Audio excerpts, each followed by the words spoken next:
What is going on, guys? Welcome back to another episode of the Next Wave podcast. I'm one of your hosts, Zanny, joined by my co-host, D Woody, and today is going to be our Major 1 recap episode. We've got some juicy details regarding Roster Mania to get to first, and then we're going to take a look at all the matches that transpired over in Madrid this past weekend. Thank you guys so much for joining episode 53. Let's get right to it.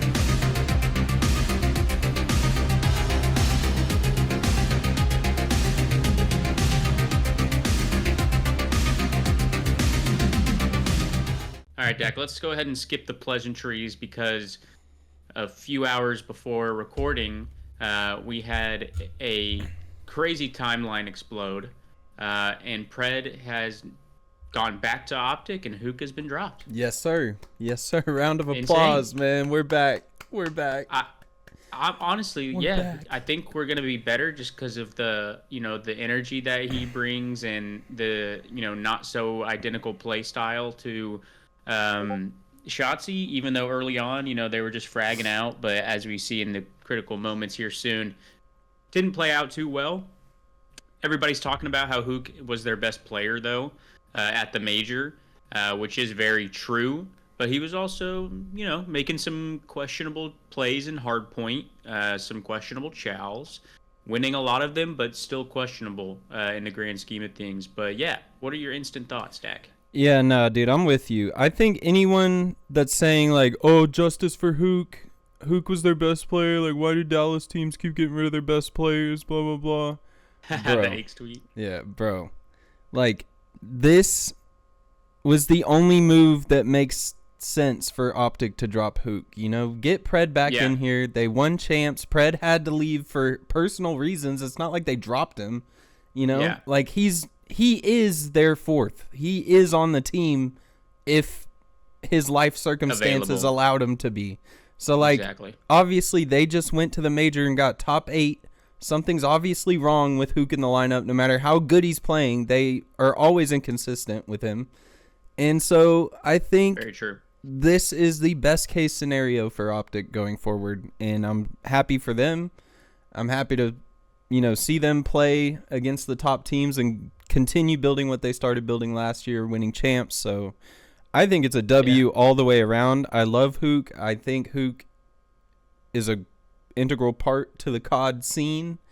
I think he should be on a roster somewhere, but I don't think OpTic hoed him in any way. Like, I feel like he should have known that this was an outcome that is going to happen most likely if PRED is allowed to come back and if they did bad at Major 1. I feel like there's no bad blood between them all. Like, I think this was handled as good as it could have been handled. Thank you to Hook for stepping in, but I don't think it was ever supposed to be a full season, whatever with Hook. Yeah, I agree. And two things can be true. This was the right roster move, and Hook, we feel bad that we have to drop Hook. Like, we're dropping we are giving a team a insane upgrade. Yeah. Like, oh, for sure. The rumor right now is that he's going to Surge. 04 after the OpTic tweeted they were dropping Hook. 04 tweeted like two homies dapping up, and tweeted God is good. So we think that they're going to be connecting, and they also dropped. Yeah, they also dropped Hixie. So that team is going to be good, pretty good over on Vancouver. They had a decent showing, so I think they're going to be pretty good. I don't think they're done moving. You think they're also going to Illy for Nasty? Now that would be awesome. What do you think? 04, Abuza, Illy, and Hook. Oh, fuck. That's a top 4 ready team. Fuck. That's a top 4 ready team. Fuck. Dude. That team would be the best SUV team in the game. Oh, for sure, bro. They'd be insane. They would be insane. As long as Kyler doesn't scam, like. Yeah, but I mean, even then, in S&D, you got 04, you got Illy, like, they're gonna be nice, bro. They're gonna be nice. Yeah.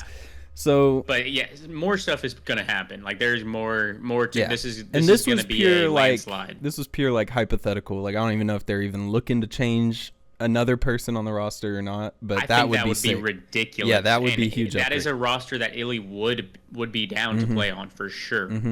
And he was already with the org last year, familiar with the org, you know. That was his Pilly series, so. Yeah, it was Pilly. But let's get into the matches here. I honestly loved this major solely because it was early in the morning. I did too, dude. I fucking loved it. I had something to watch when I got to work throughout the workday. It got me till 2 or 3 p.m. in the day. And then you had the flank on for the next 2 hours. So it literally, this major got me through Thursday and Friday of last week at work. And then, waking up and getting a cup of Joe and watching on the weekends was pretty fun as well. So overall, I enjoyed the experience. Overall, what'd you think? Yeah, I enjoyed it. Crowd was good. The crowd was good, but as we talked about, like, Yeah, I think the arena was just a little too big, so it made the crowd yeah. seem a little weaker or smaller. Right. But the fans were going hard that were there, especially in that Raven series. We'll get to that. But there's some girl yelling. The green suits, is that what they call themselves? Yeah. The gentlemates? Yeah. Something like that. They were going crazy, showing up. It's crazy to think that, like, driving from France to Madrid is like going from your house to mine. Like, that's crazy. It's like a 4-hour drive. I mean, yeah, actually, it's like, I'm interested. Hold on. It's like crossing Paris state to Madrid driving. I lied. Well, that's Paris. Hold on. France border.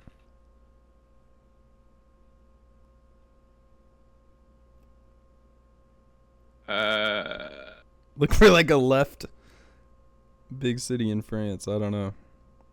Yeah, Paris is all the way at the top of France, so that'd be thick ass drive.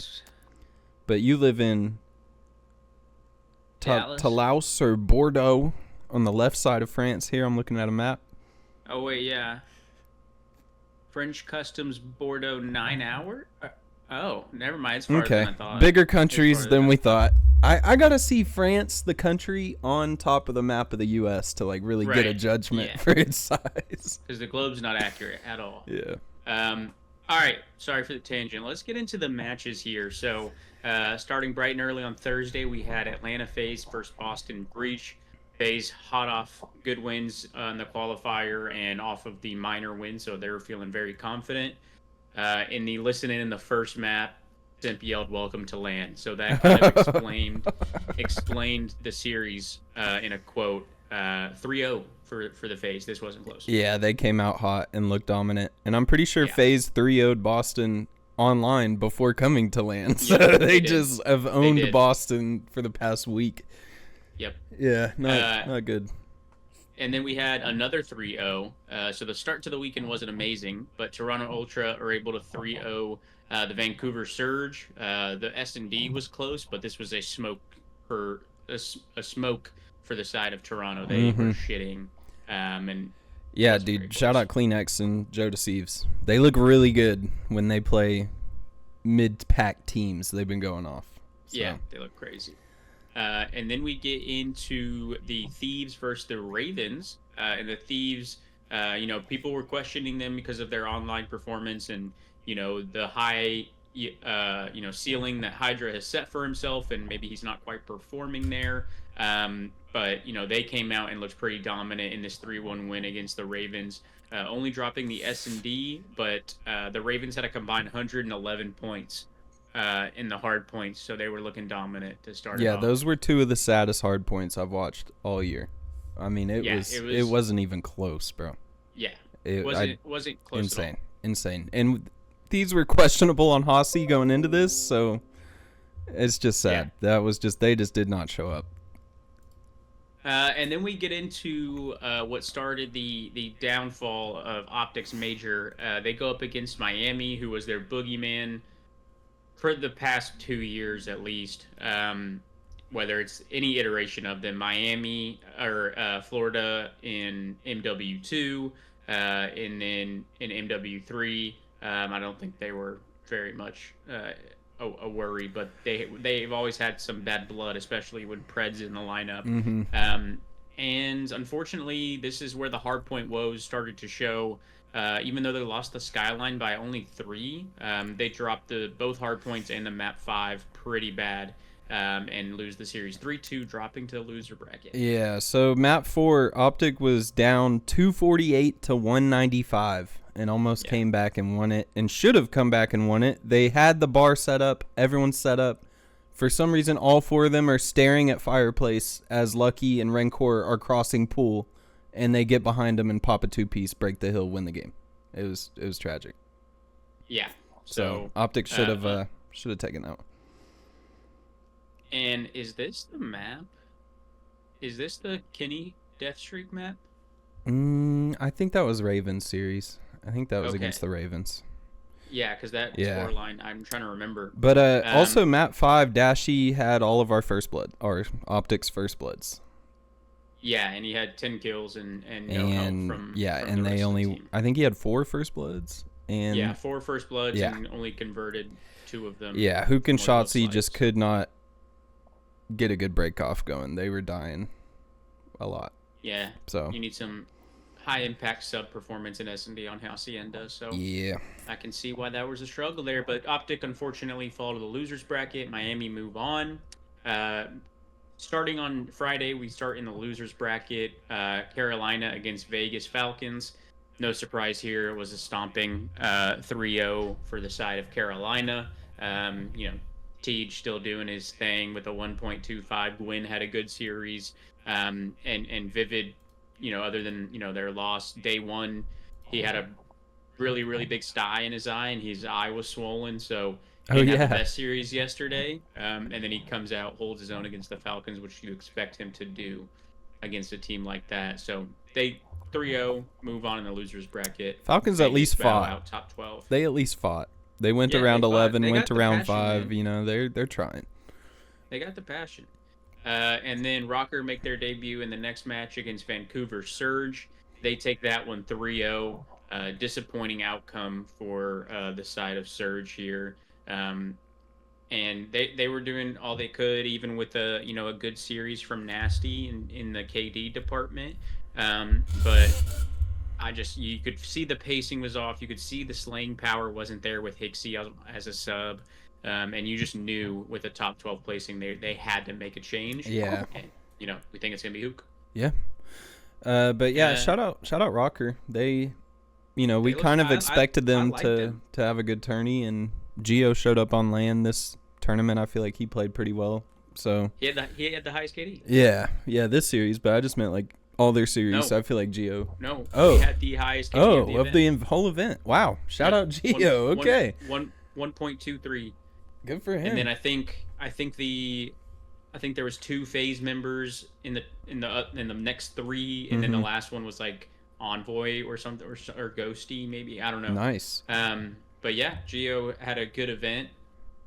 But yeah, they take him out 3-1, and then OpTic Texas to advance their way in losers bracket and not bow out top 12. They stack up against Gentlemates, who have a heavy crowd. Obviously, the crowd was still favoring OpTic, but when you have a fully decked out section of the crowd just for your team, they're pretty loud, and they smoked them on the protocol map 1. So 250 to 110. Again, the hardpoint woes for OpTic still going on. Thankfully, they win round 11 map 2, sweep them in the map 3 control, and then they fall in the map 4 hardpoint again by 75 points. And this is the map where Kenny started off fairly good. I believe he was 18-10, 18-11, and then proceeded to die 16 times straight without getting a kill. Oh, I thought that was Ravens series. No, this has to be it. Was this it? This has to be it. If they were up a lot, this has to be it. Kenny went 25-30. Yeah, this has to be it. Yeah, damn. And yeah, I don't know if they played Skyline Hardpoint. But anyways, thankfully S&D was looking good this series, or else they would have bowed out. Potentially map 5 or even map 4. So OpTic scraped their way by and don't bow out last. Dog, I just went to CDL haters account and they're like banned on Twitter. Why? Caution, this account is temporarily restricted. They've potentially violated our rules. Do you still want to view? And whenever you hit yes, it only shows their pinned tweet. Yeah, it only shows their fucking pinned tweet. Damn. That's weird. Bro, I swear to God, Free my dog. I swear to God, Kenny's 16 death was on a Hossy hard. We'll find out. We'll double check here. Either way, they played like shit in fucking hardpoint. I don't know what's going on with OpTic at this LAN. I mean, they looked great online and were frying, and then they show up and can't win a fucking hardpoint and barely win a fucking hardpoint. Oh, it was against Miami in the first round. Oh, it was? Yeah. Was it Hossy? No, it was the Skyline. Oh, damn. So yeah, tough. Yeah. Tough. And map 2, OpTic was up 4-1 and fucking let them back in, and it came down to like a Shotzi versus Skies 1v1, but Shotzi just had the timing on him and knew he was coming. So it was an easy kill, but this could have easily been a 3-1 OpTic top 12 get out of here series. Yep. Easily. Insane. But yeah, they stay alive and end up playing again last match. But before that, we had Cloud9 New York versus Boston Breach. I definitely did not have Boston Breach bowing out top 12 I didn't either. In this, and they go down, and it's because of the searches. They lost both searches. My airways. I got a burp. Oh. They lose both searches, both 6-3, so that's tough. And Boston only barely, they took both hard points. So a nasty Neslo from the side of C9. Attach had a great series. Sib finally showing up, 102 kills with a 1.23. Definitely need to see that. And on the other side of things, Cammy not having the best event. And later on in the online series, he was dropping that 0.5, 0.6s. So I don't think they'll make a change just because they beat a team. They beat Thieves. They beat some of these mid-pack teams. They looked good in S&D for a while there. So I don't know. I feel like Cammy has really been struggling though. But with everything that's about to landslide right now, I wouldn't be surprised. That's true. Yeah. If they do. Yeah, this hook move has really shaken up some of the league here. It very well has. But yeah, shout out Sib. Oh, also I did want to say map 1, they did a listen in with Cloud9 and their comms were pretty ass except Mac. Mac was like small talking, doing everything on the comms. It felt like. So shout out Mac. He's still playing well. I feel like he's keeping that team together as much as he can. I bet. Yep. And then we get into the last match of the Friday. OpTic fighting for their life in the major here, and they fall 3-1, winning the map 1 hardpoint. Finally, a hardpoint win by 2 points. They contested on the P3 long enough and were first rotated to the P4 and held it for a full 60 pretty much to win the game. So other than that, it was downhill all from there. They lose the red card search. They don't get a single round in control and lose the Hossy into hardpoint. Everyone negative on the side of OpTic except Hook. Yeah. Funny enough. As we said, he was their best player this major. And on the other side of things, Teej continuing his dominance in this game. And everyone positive. Slasher and Vivid pulling their weight. Gwyn having an well above positive series against a top team, which we haven't seen so far this COD. And, when Vivid's going positive against you with most damage in the series, you're going to lose. Yeah, for sure. And just tough for OpTic. It is tough. OpTic was way out ahead map 1, like 80 points most of the map, and then found themselves down 248 to 219 at one point and had to clutch up on Bunker Hill to win. It's just like I don't know. They just were so up and down throughout games this tournament. I feel like OpTic would be in a hard point and then 3 hills in a row just absolutely shit the bed and lose by 100 points. I don't know. Something was obviously just not going well for them. I think if OpTic plays this series on Saturday, could have been a different story. Could have been a different story. They go scrape by LAG. Say they scrape by LAG, don't have another game the rest of the day. They're probably fucking having talks like, why can't we win a hard point? Looking at shit. And then they wake up. They were doing that reset. Between the matches. For sure, but that's not enough time. 2 matches. You get a whole night's rest. You wake up the next day feeling like a new person. Maybe, who knows what would have happened? Dreaming about the next match, implementing. Yeah, who knows what would have happened? But very true. The fact that they had to come out, play like shit against LAG, barely win, and then play another series, it's like, yeah, I knew they were fucked. Yeah. Then we get to the weekend here. We had Rocker and C9 starting us off. Masterclass performances from Geo and Estriel to get the 3-1 victory. Crimp and Sib having good series on the other side of things, but some tough series from Attach and Mac. They lose round 11. I wouldn't be surprised if Rocker make a change for Paul X if they can, because I think with what you do have, they look really good as a team, in my opinion. I really like this Rocker team and the pace that they play at together. I just think if you do have an upgrade that comes through for Paul X, you take it. Yeah, I agree. Get Illy on there. Mm-hmm. I don't see Illy taking that offer just based on those other.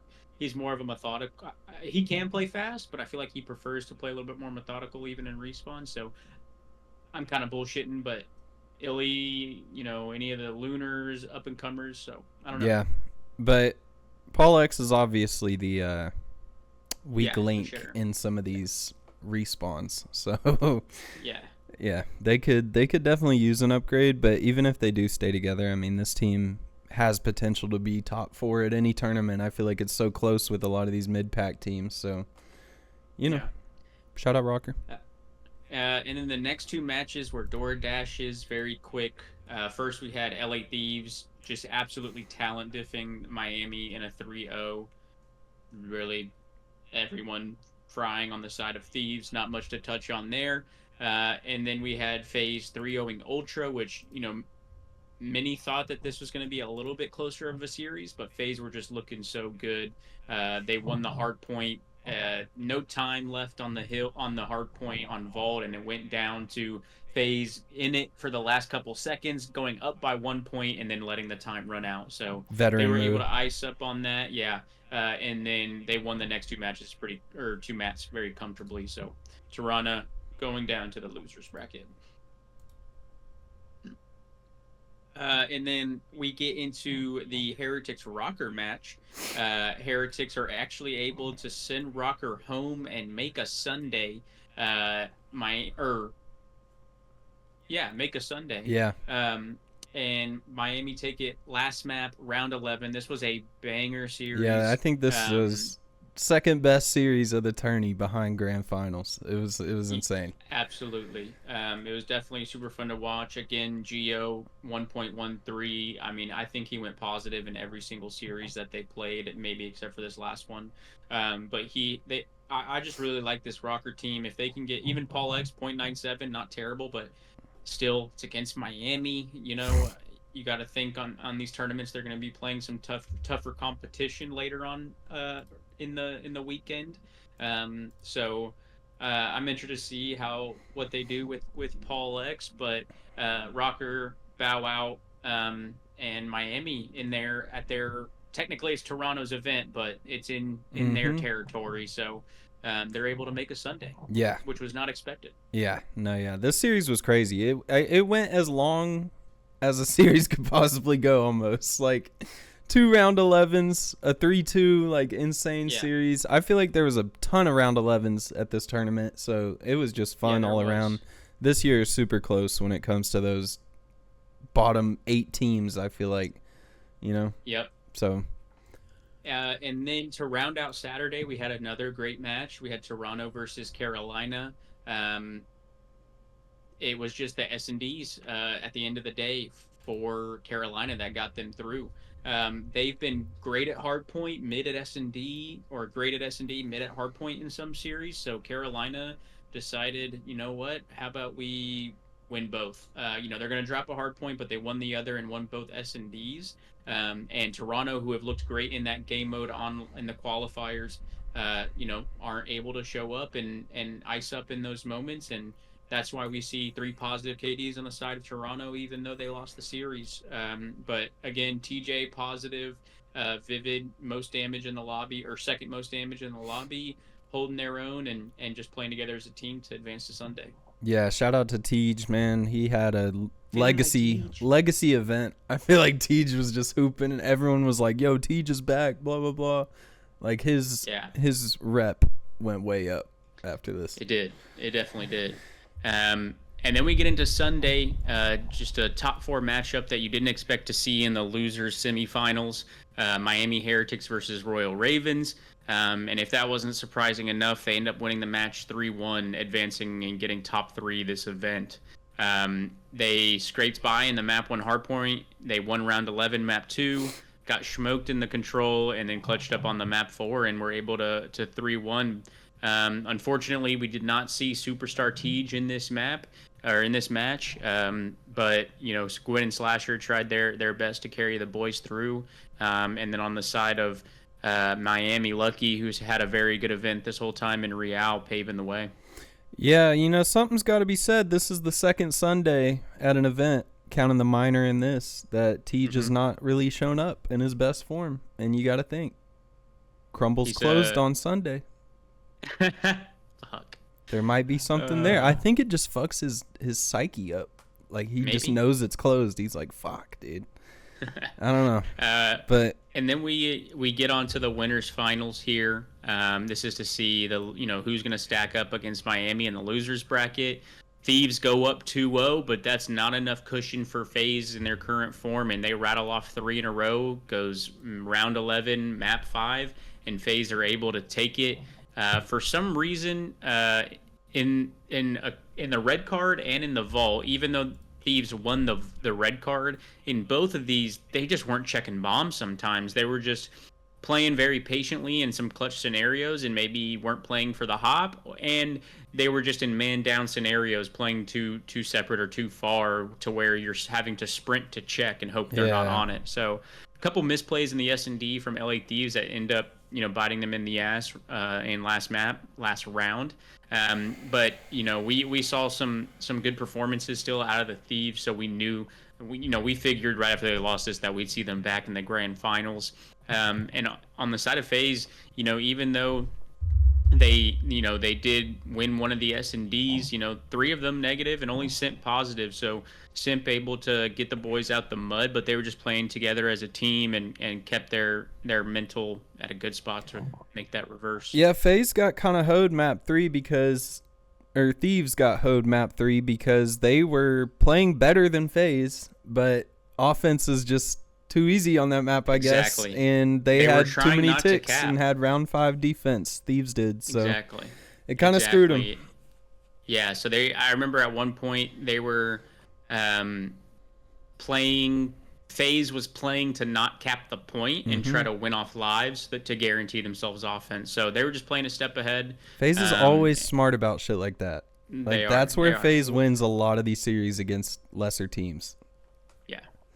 And so Thieves, after taking that L, stack up against Miami, and it was just a talent diff. I mean, we had a 1.4 from Hydra, a 1.6 from Envoy. Envoy had a great event.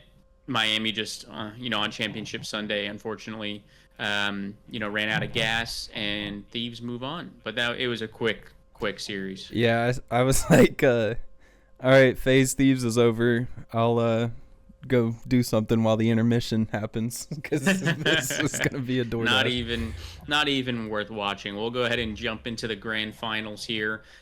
We had FaZe versus Thieves. Definitely could have predicted this one. Obviously, we took OpTic instead with our bias, but nonetheless, this was a banger of a grand finals. I think either this or the reverse sweep in the best of 9 in Cold War from Rocker is. I mean, these are probably the 2 best grand finals we've seen in the CDL era. And FaZe are able to take it. Map 7, round 11, Skyline Search.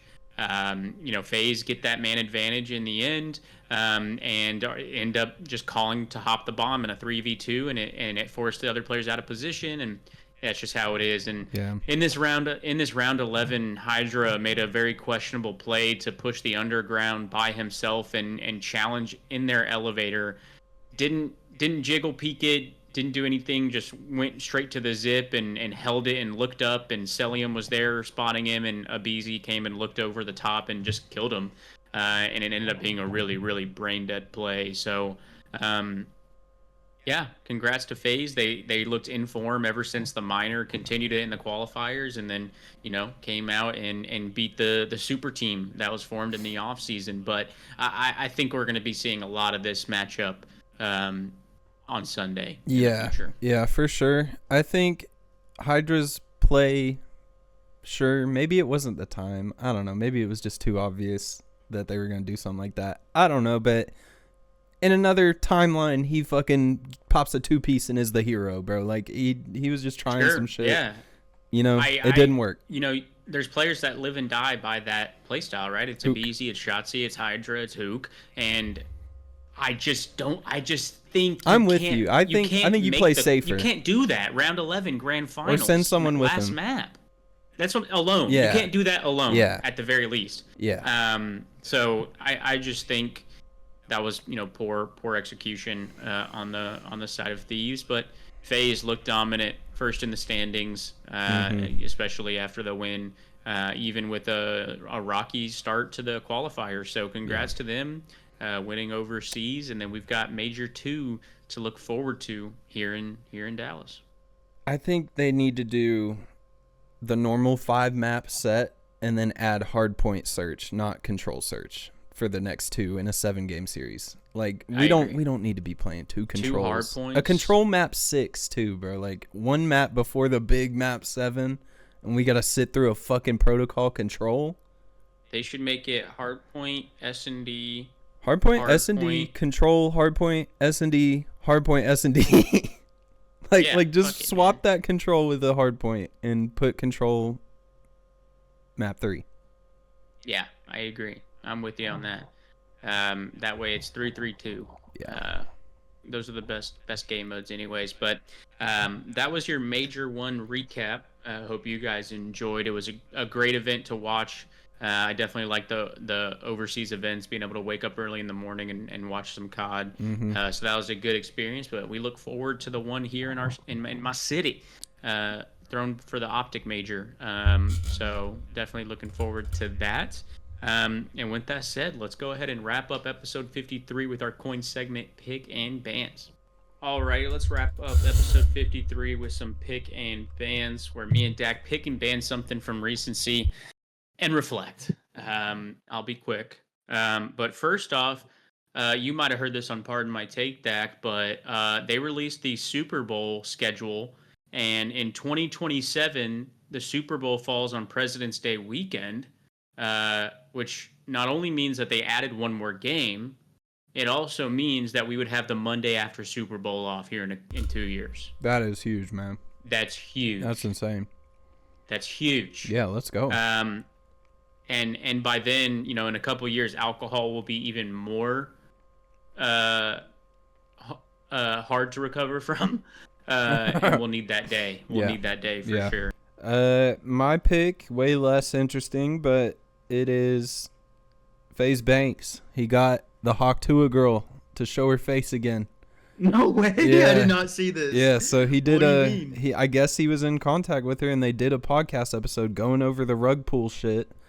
And he said, like, I don't know, Banks had a huge tweet today, and I guess he told their team, he laid out some rules, like, if you guys do this, or this episode will never air type shit.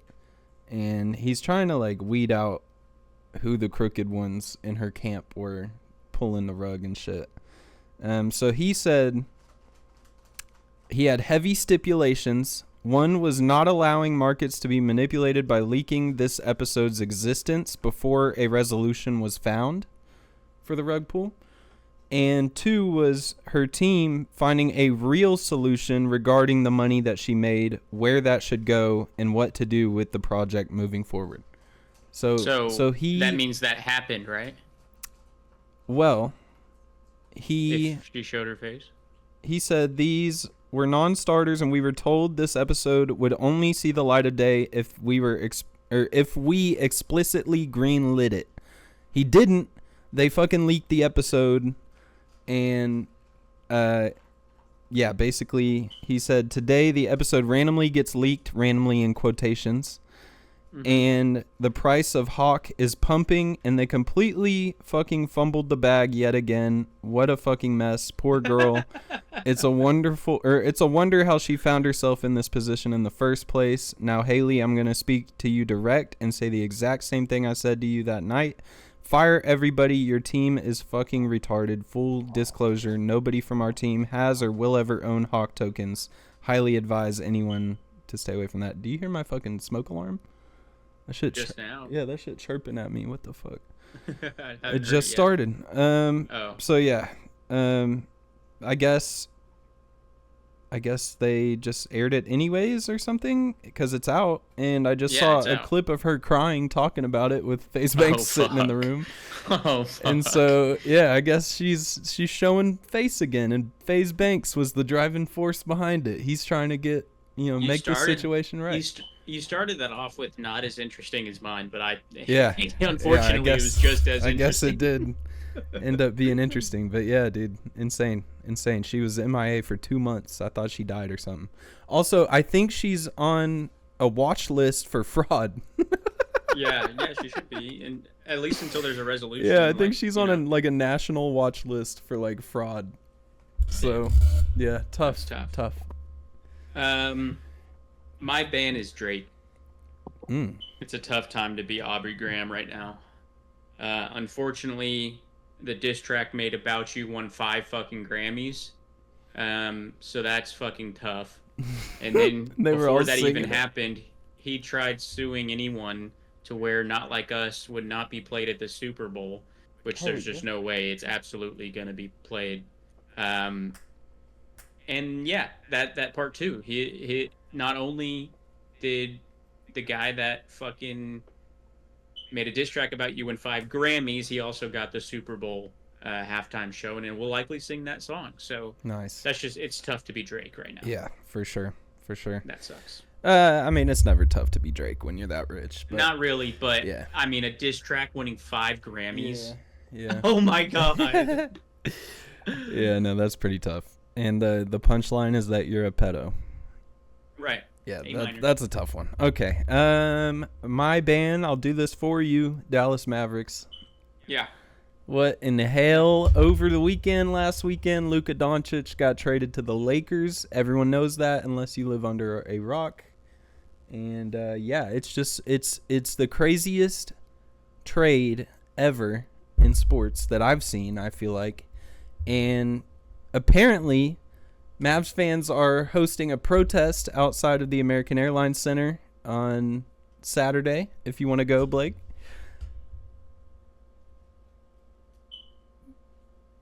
Blake? I'm going to kill myself. And they made a GoFundMe. They made a GoFundMe to put up billboards against the Dallas GM. That is hilarious. There's like $16,000 worst, dude. Yeah. I mean, you just got to be a special kind of fucking stupid, dude. His answer to the question, like, like, what do you think this does short term versus long term? And he's like, short term, I think we're in like a really good spot to win. Long term, like, and he's like, if I'm thinking, 10 years ahead, I think we'd, I'd be fired, or said something along those lines. And I was like, God, you're a fucking moron, dude. I don't know, man. This could work out. He wasn't a free agent, and that it was a surprise to Luka, and all this shit is insane. Luka and LeBron are teammates. That's ridiculous. Yeah, I think it's just so wild to me how secretive they were about the whole thing. The Lakers and Dallas GMs did this together, like, in secret, completely. Even the Jazz were involved in the trade. It was a 3-team trade. And the Jazz didn't even know that this was Luka for fucking Anthony Davis. They were flabbergasted when they found that out. So, and Adam Silver has no backbone. He just lets whatever the fuck happen, dude. Oh, you mean 10 years ago or whatever? CP3 in a single player trade was denied. Yeah, that's and then crazy. You become the commissioner, and then we get a super team formed, and then it's just gone. There's just whatever you want. If you got the money, you got the money now. Yeah, it's insane. And it's just allowing anything to happen. Like that trade broke the internet. Yeah. We have a great clip, but Like that was that. Yeah, wow. Yeah, insane. I can't believe it. It's a great time to be Dallas. Woohoo! Hey, but OpTic got PRED. Luca got sacrificed for PRED. That is true. You know, priorities, bro. We care about OpTic more than basketball. Fuck I it. do. Yeah. I really do. Yeah. So that's what I'm saying. It does. I mean, like, yeah. I am a Mavericks fan, but Yeah. I'm not very much an NBA fan, so I don't follow it as much as I should as a Dallas native.